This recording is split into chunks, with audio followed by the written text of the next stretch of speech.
বিশ্ব সংবাদে আপনাকে স্বাগত। শুরুতেই জানাবো হাতে পাওয়া সর্বশেষ আন্তর্জাতিক সংবাদের শিরোনাম, পরে বিস্তারিত।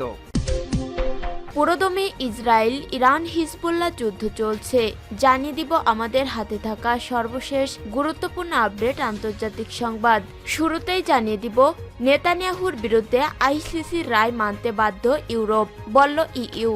ইসরায়েলের প্রধানমন্ত্রী বেঞ্জামিন নেতানিয়াহুর বিরুদ্ধে গ্রেপ্তারি পরোয়ানা কার্যকর করা হবে কিনা তা নিয়ে দ্বিধা বিভক্তি ইউরোপের দেশগুলো। হাঙ্গেরি তো আগেভাগে নেতানিয়াহুকে সফরের আমন্ত্রণ জানিয়েছেন। এরপর জানিয়ে দিব নেতানিয়াহুর বিরুদ্ধে গ্রেপ্তারি পরোয়ানা আইসিসির সাহসী পদক্ষেপ, বলল এরদোয়ান। গাজা সংঘাতে যুদ্ধ অপরাধের অভিযোগে ইসরায়েলের প্রধানমন্ত্রী বেঞ্জামিন নেতানিয়াহু ও সাবেক প্রতিরক্ষা মন্ত্রী ইয়োব গ্যালান্টের বিরুদ্ধে আইসিসির গ্রেপ্তারি পরোয়ানাকে সাহসী পদক্ষেপ হিসেবে প্রশংসা করেছেন তুরস্কের প্রেসিডেন্ট রিসেপ তাইপ এরদোয়ান। এদিকে গাজায় অভিযানের মুখে এক জিম্মি ইসরায়েলি নারীর মৃত্যু। উত্তর গাজায় ইসরায়েলি সেনাদের অভিযানের মুখে এক ইসরায়েলি জিম্মি নারীর মৃত্যু হয়েছে বলে দাবি করেছে হামাস। গোষ্ঠীটির সামরিক শাখা আল কাসামস ব্রিগেডের মুখপাত্র আবু উবেদা বিষয়টি নিশ্চিত করেছেন। এরপর জানিয়ে দিব জর্ডানে ইসরায়েলি দূতাবাসের কাছে গুলি, অজ্ঞাত বন্দুকধারী নিহত। জর্ডানে ইসরায়েলি দূতাবাসের কাছে গুলি ছুড়ছে এক বন্দুকধারী, এতে 3 পুলিশ সদস্য আহত হয়েছেন। পুলিশের পাল্টা গুলিতে ওই অজ্ঞাত বন্দুকধারীও নিহত হয়েছেন, তবে ওই বন্দুকধারীর পরিচয় নিশ্চিত হওয়া যায়নি এখনো। এবং সর্বশেষ জানিয়ে দিব গণহত্যা চলছেই, ইসরায়েলের হামলায় 120 ফিলিস্তিনি নিহত। ফিলিস্তিনের অবরুদ্ধ গাজা উপত্যকায় ইসরায়েলি সেনাদের বিমান হামলা আরও তীব্র আকার ধারণ করেছে। গত দুদিনে এই ভয়াবহ হামলায় কমপক্ষে 120 জন ফিলিস্তিনি নারী নিহত হয়েছেন। এই হামলার ফলে মানবিক দুর্ভোগ অব্যাহত রয়েছে এবং অঞ্চলটির পরিস্থিতি আরও সংকটাপন্ন হয়ে উঠেছে। শনিবার 23 নভেম্বর ফিলিস্তিনি স্বাস্থ্য কর্মকর্তাদের বরাতে আল জাজিরা এক প্রতিবেদনে এই তথ্য জানিয়েছে। প্রিয় দর্শক, এতক্ষণ শুনছিলেন সংবাদ শিরোনাম, এরপর বিস্তারিত। তবে তার আগে বন্ধু জানিয়ে দিন আপনি কোন স্থান থেকে আমাদের সংবাদটি দেখছেন এবং শুনছেন। জানিয়ে দিন এই সংবাদ সম্পর্কে আপনার মূল্যবান মতামত। আর বন্ধু, গাজা যুদ্ধে আপনি যদি নিরীহ ফিলিস্তিনিদের ভালোবেসে থাকেন তাহলে কমেন্টে ইয়েস লিখে বিশ্ববাসীকে জানিয়ে দিন। আর বন্ধু, আপনি যদি আমাদের চ্যানেলে নতুন হয়ে থাকেন তাহলে ভিডিওটি দেখতে দেখতে চ্যানেলটি সাবস্ক্রাইব করে রাখুন, যাতে করে আমাদের পরবর্তী সংবাদগুলো সবার আগে আপনার কাছে পৌঁছে যায়। এবারে বিস্তারিত। নেতানিয়াহুর বিরুদ্ধে আইসিসির রায় মানতে বাধ্য ইউরোপ, বলল ইইউ।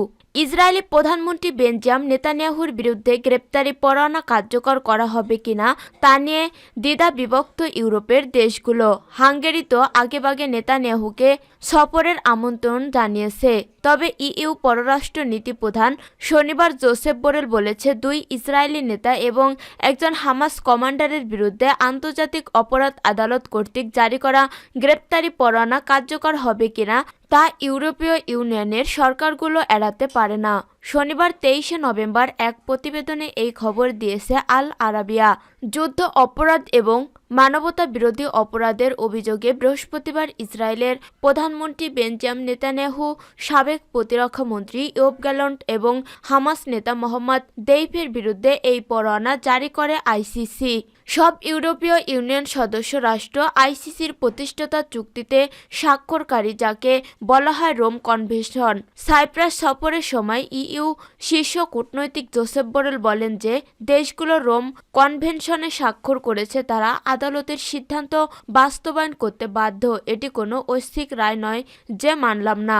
তিনি সতর্ক করে বলেছেন সেই একই বাধ্যবাধকতা রয়েছে ইউরোপীয় ইউনিয়নে যোগদান করতে আগ্রহী দেশগুলোর জন্য। যুক্তরাষ্ট্রের আইসিসির সিদ্ধান্ত প্রত্যাখ্যান করেছে এবং ইসরায়েল বলেছে আইসিসির পদক্ষেপ ইহুদি বিরোধী। তবে জোসেফের কণ্ঠে ভিন্ন সুর। তার দাবি, ইহুদি বিদ্বেষের অভিযোগ ছাড়াই ইসরায়েলি সরকারের সিদ্ধান্তে সমালোচনা করার অধিকার আমার আছে, সেটা নেতানিয়াহু হোক বা অন্য কেউ হোক। ইহুদি বিদ্বেষের অভিযোগ তোলা গ্রহণযোগ্য, বরং আইসিসির রায় যথেষ্ট সংগতিপূর্ণ। নেতানিয়াহুর বিরুদ্ধে গ্রেপ্তারি পরোয়ানা আইসিসির সাহসী পদক্ষেপ, বললেন এরদোয়ান। গাজা সংঘাতে যুদ্ধ অপরাধের অভিযোগে ইসরায়েলের প্রধানমন্ত্রী নেতানিয়াহু ও সাবেক প্রতিরক্ষামন্ত্রী ইয়োব গ্যালেন্টের বিরুদ্ধে আইসিসির গ্রেপ্তারি পরোয়ানাকে সাহসী পদক্ষেপ হিসেবে প্রশংসা করেছেন তুরস্কের প্রেসিডেন্ট রিসেপ তাইপ এরদোয়ান। শনিবার 23শে নভেম্বর তুরস্কের রাজধানী ইস্তাম্বুলে আয়োজিত এক সম্মেলনে তিনি এ মন্তব্য করেন। খবর এএফপি এবং the Times of Israel. Erdogan বলেন, আইসিসির এই সাহসী সিদ্ধান্ত মানবতার প্রতি আস্থা ফিরিয়ে আনার ক্ষেত্রে একটি গুরুত্বপূর্ণ পদক্ষেপ। তিনি আরও যোগ করেন, পশ্চিমা দেশগুলোর উচিত তাদের ন্যায় বিচার ও মানবাধিকারের প্রতিশ্রুতিগুলোকে রক্ষা করা। এর আগে আইসিসি বৃহস্পতিবার 21শে নভেম্বর মানবতাবিরোধী অপরাধ এবং যুদ্ধ অপরাধের অভিযোগে নেতানিয়াহু, ইয়োব গ্যালেন্ট এবং হামাস কমান্ডার মোহাম্মদ দেইফের বিরুদ্ধে গ্রেপ্তারি পরোয়ানা জারি করে। তবে তুরস্ক আইসিসির সদস্য না হওয়া সত্ত্বেও প্রেসিডেন্ট এরদোয়ান এই সিদ্ধান্তকে সমর্থন করেছেন। তার আগেও গাজা ইসরায়েলের সামরিক অভিযানের কঠোর সমালোচনা করে তুরস্ক ইসরায়েলের সঙ্গে বাণিজ্যিক সম্পর্ক স্থগিত করেছে।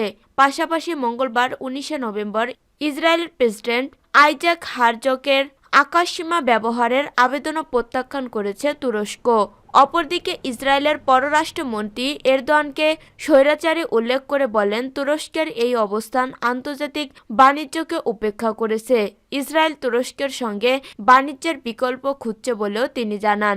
এ নিয়ে তুরস্ক জানিয়েছে, ইসরায়েলের সঙ্গে সম্পর্ক স্থগিত থাকবে যতক্ষণ না গাজায় মানবিক ত্রাণ সরবরাহের নিশ্চয়তা দেওয়া হয়। গাজায় অভিযানের মুখে এক জিম্মি ইসরায়েলি নারীর মৃত্যু। উত্তর গাজায় ইসরায়েলি সেনাদের অভিযানের মুখে এক ইসরায়েলি জিম্মি নারীর মৃত্যু হয়েছে বলে দাবি করেছে হামাস। গোষ্ঠীটির সামরিক শাখা আল কাসামস ব্রিগেডের মুখপাত্র আবু উবায়দা বিষয়টি নিশ্চিত করেছেন।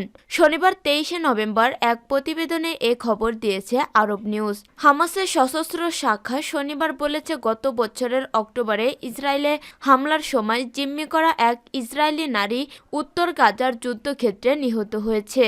অন্যদিকে এই মন্তব্যের জবাবে ইসরায়েলি সামরিক বাহিনী বলেছে তারা এটি তদন্ত করেছে। আল কাসামস ব্রিগেডের মুখপাত্র আবু উবেদা বলেছেন, কয়েক সপ্তাহ পরে নারী জিম্মিদের সাথে তাদের যোগাযোগ পুনরুদ্ধার করা সম্ভব হয়েছে।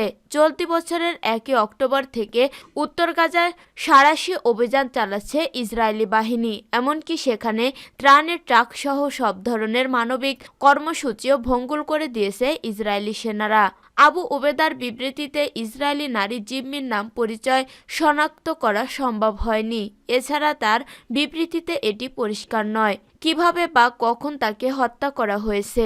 ইসরায়েলি সেনাবাহিনী বার্তা সংস্থা এএফপিকে বলেছে যে তারা দাবিটি খতিয়ে দেখছে। গত বছরে হামাসের আক্রমণের সময় যা গাজা যুদ্ধের সূত্রপাত হয়, হামাসের যোদ্ধারা 251 জনকে জিম্মি করেছিল।